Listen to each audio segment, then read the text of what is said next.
Hello guys, आज हम explain करने वाले हैं एक एक्शन साइंस फिक्शन मूवी को जिसका नाम है बैडलैंड रोड टू फ्यूरी।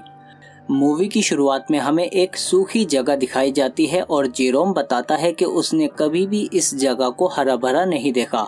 उसके पिता ने देखा है। सालों पहले इस जगह पर खेती होती थी, पर आज यहाँ सिर्फ सूखा है क्योंकि पानी यहाँ बिल्कुल नहीं है, इसीलिए सारे किसान यहाँ से जा चुके हैं।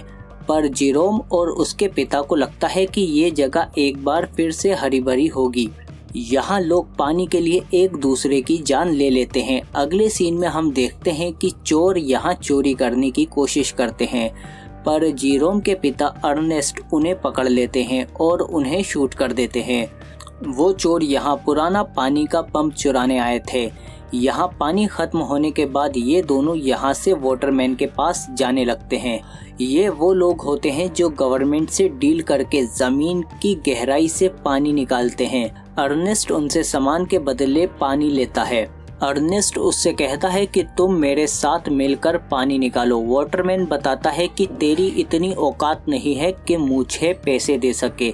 इसके बाद ये दोनों पानी लेकर वापस घर आ जाते हैं, जहां हमें जेरोम की सिस्टर मैरी दिखती है जो पानी के बजाय रेत से प्लेट को साफ कर रही है। अगले दिन ये दोनों बाप बेटे एक मशीन खरीदने एक नीलामी में आते हैं। यहाँ अर्नेस्ट फ्लेम के खिलाफ बोली लगाता है और फ्लेम का अफेयर उसी की बेटी मैरी से चल रहा होता है, पर अर्नेस्ट को इस बारे में कुछ नहीं पता होता है। इसके बाद जेरोम अपनी बीमार माँ से मिलने हॉस्पिटल जाता है। वो एक स्पेशल फ्रेम की मदद से ही चल सकती हैं, जो बहुत महंगा है, इसीलिए ये इसे घर नहीं ले जा सकते। जेरोम अपनी माँ के साथ कुछ वक्त बिताता है, फिर ये दोनों उसे गुड बाय बोलकर वहाँ से चले जाते हैं। रास्ते में वो एक गैस स्टेशन पर रुकते हैं। वहाँ हम देखते हैं कि अर्नेस्ट गाड़ी में पेट्रोल डालने से पहले एक घूंट पेट्रोल का पी लेता है। इसके बाद इन दोनों के पास एक आदमी आता है जिसका नाम रोबी होता है और ये पानी के लिए भीख मांगता है। वो अपने बच्चे को बेचना चाहता है क्योंकि वो उसे पाल नहीं पा रहे थे। अर्नेस्ट उनसे ऐसा करने को मना करता है और कहता है कि वो उसे पानी देकर हेल्प करेगा।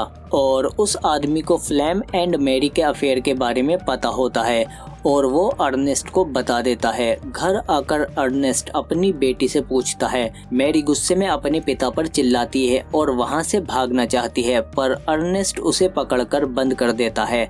अगली सुबह अर्नेस्ट और जेरोम देखते हैं कि उनका रोबोट गायब हो गया है और ऐसा लगता है कि उसे किसी ने चोरी कर लिया है। अर्नेस्ट को लगता है कि वो फ्लेम ने चुराया है और वो उसे ढूंढने निकल जाता है, पर वाटरमैन उसे ढूंढ लेता है और बेहोश कर देता है। जब उसे होश आता है तो वाटरमैन बताता है कि तूने मेरी वाटर सप्लाई चुराई है। अर्नेस्ट मना करता है, पर वो लोग उसे मारना शुरू कर देते हैं और इस सब के बीच अर्नेस्ट उनकी गन चुरा लेता है और वहाँ से भाग जाता है और रास्ते में उसे फ्लेम सोता हुआ मिलता है। अर्नेस्ट देखता है कि रोबोट फ्लेम की गाड़ी में है और वाटरमैन की वाटर सप्लाई भी इसी ने चुराई है। अर्नेस्ट उस पर गन तान देता है और उसे मशीन से बांध देता है क्योंकि वो वाटरमैन के सामने खुद को बेकसूर साबित करना चाहता है। रास्ते में फ्लेम मैरी के बारे में कमेंट करता है, जिससे अर्नेस्ट को गुस्सा आ जाता है और घंटों तक चलने की वजह से ये दोनों प्यासे हो जाते हैं।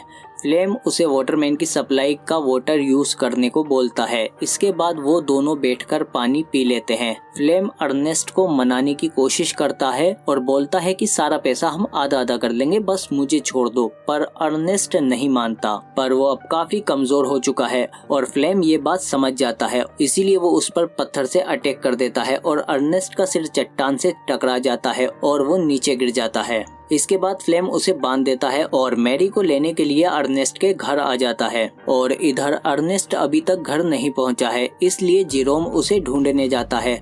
उसे रास्ते में रोबोट मशीन मिलती है।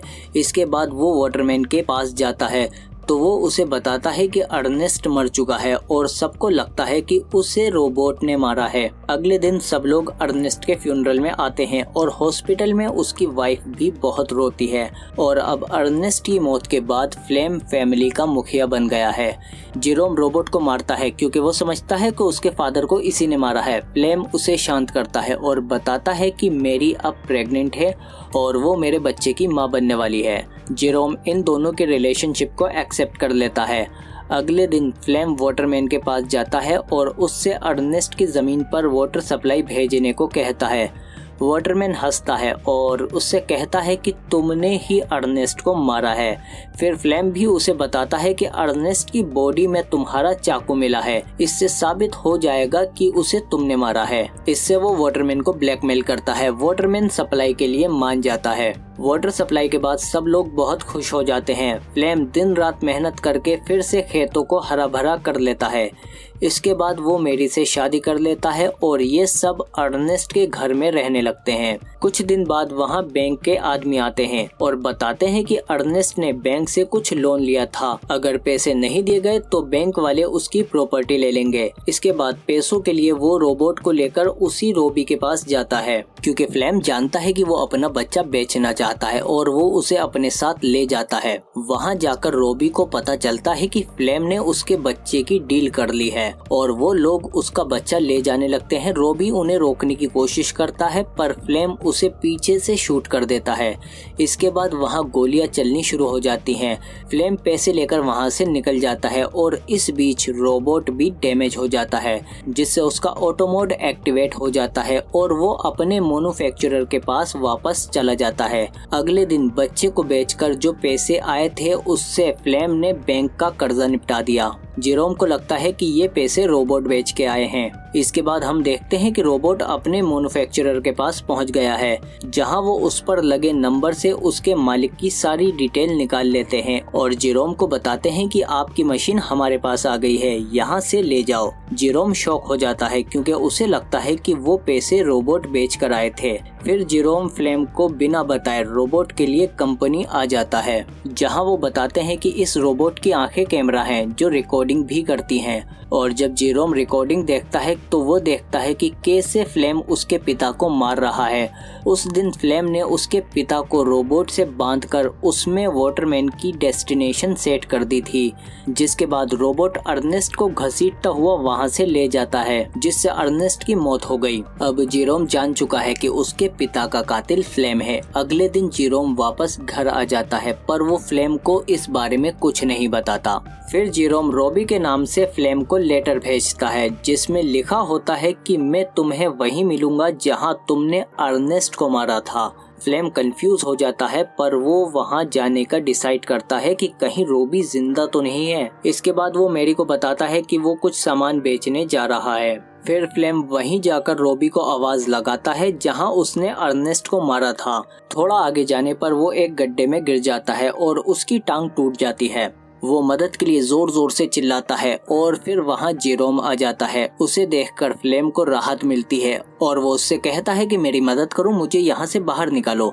मगर जेरोम वहाँ हाथ में एक पत्थर लेकर खड़ा रहता है। फ्लेम समझ जाता है कि जेरोम को सब पता चल चुका है। फिर वो माफी मांगने लगता है और कहता है कि वो सिर्फ एक एक्सीडेंट था, उसने अर्नेस्ट को जानबूझकर नहीं मारा, प्लीज मुझे बचा लो, तुम्हारी बहन का पति हूँ मैं, वो मेरे बच्चे की माँ बनने वाली है। जेरोम उस पर गन तान देता है और उसे शूट कर देता है। 2 दिन बाद जेरोम घर आता है जहाँ मैरी फ्लेम का वेट कर रही है। जेरोम डिसाइड करता है कि मैरी को अर्नेस्ट और फ्लेम की मौत के बारे में कभी कुछ नहीं बताया जाए। मैरी जेरोम से कहती है कि हमें अब अपनी माँ को घर ले आना चाहिए, क्योंकि हमारे पास अब इतने पैसे हैं कि हम उस एडवांस फ्रेम को अफोर्ड कर सकते हैं। मूवी के आखिर में हमें दिखाया जाता है कि जेरोम रोबोट से सारी वीडियो डिलीट कर रहा है और इसी के साथ मूवी खत्म हो जाती है।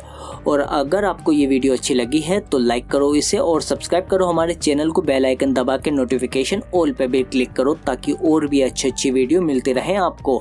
और अगर खाली बैठे हैं तो एंड स्क्रीन की कुछ वीडियो ये रही, इनको भी देखो या चैनल में जाके विजिट करो हमारे। मिलते हैं अगली वीडियो में।